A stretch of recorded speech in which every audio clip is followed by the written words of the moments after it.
দেরিতে হলেও টনক নড়েছে বিসিবির। এতদিন বেতন কাঠামো ছাড়াই বয়স ভিত্তিক থেকে শুরু করে বিভিন্ন প্রোগ্রামে দেশীয় কোচ দিয়ে কাজ সেরেছে বোর্ড।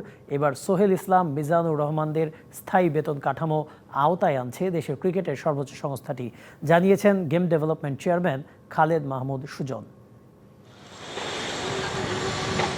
রোদে পুড়ে বৃষ্টিতে ভিজে ক্রিকেটার বানানোর কারিগর দেশীয় কোচরা বিসিবিতে কাজ করছেন নিয়মিত। তাদের চাহিদা মাফিক বেতন নিয়ে দিন দরবারের খবর পাওয়া যায়নি কোনো সময়। তবে দেরিতে হলেও সেই দেশীয় কোচদের বেতন কাঠামো নির্ণয় করতে যাচ্ছে বিসিবি। এত বছর পর হলেও মাশাআল্লাহ, আমি বলবো না যে অনেক বেশি টাকা পাচ্ছে, বাট তারপরেও কিছুটা হলেও স্যালারি পাচ্ছে, যেটাতে হয়তো ছেলেরা একটু হলেও রিলিফ হবে।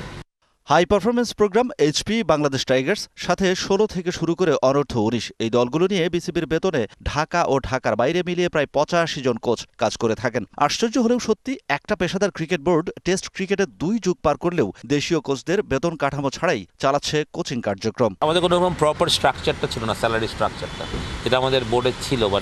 আমরা ওইটাই করছি এখন, যে আমরা এখন গ্রেড অনুযায়ী করছি। সুতরাং একটা কোচ জানবে যে তার ভালো হলে সে নেক্সট গ্রেডে যেতে পারবে। দেশের ক্রিকেটের বিদেশি কোচ নিয়োগ হয় অহরহ। ডলারের হিসেবে তাদের বেতন নির্ধারণ হয় দেন দরবারের মধ্য দিয়ে। বিপরীতে দেশীয় কোচদের স্যালারি মার্জিন শুনলে আফসোস হতেই পারে। আমি বলবো না যে অনেক বেশি হচ্ছে, বাট মাশাআল্লাহ অনেক হ্যান্ডসাম হচ্ছে।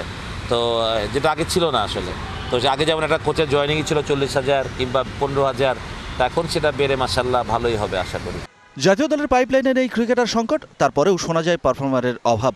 এই ঘাটতি পূরণ করতে হলে জোর দিতে হবে তৃণমূল থেকে শুরু করে ক্রিকেটার তুলে আনার অন্যান্য প্রোগ্রামে। আর সেটা করতে হলে এই প্রোগ্রামগুলোতে দায়িত্বপ্রাপ্ত কোচদের সময় উপযোগী সুযোগ সুবিধা নিশ্চিত করতেই হবে। Shahan Papon, DBC news, Dhaka.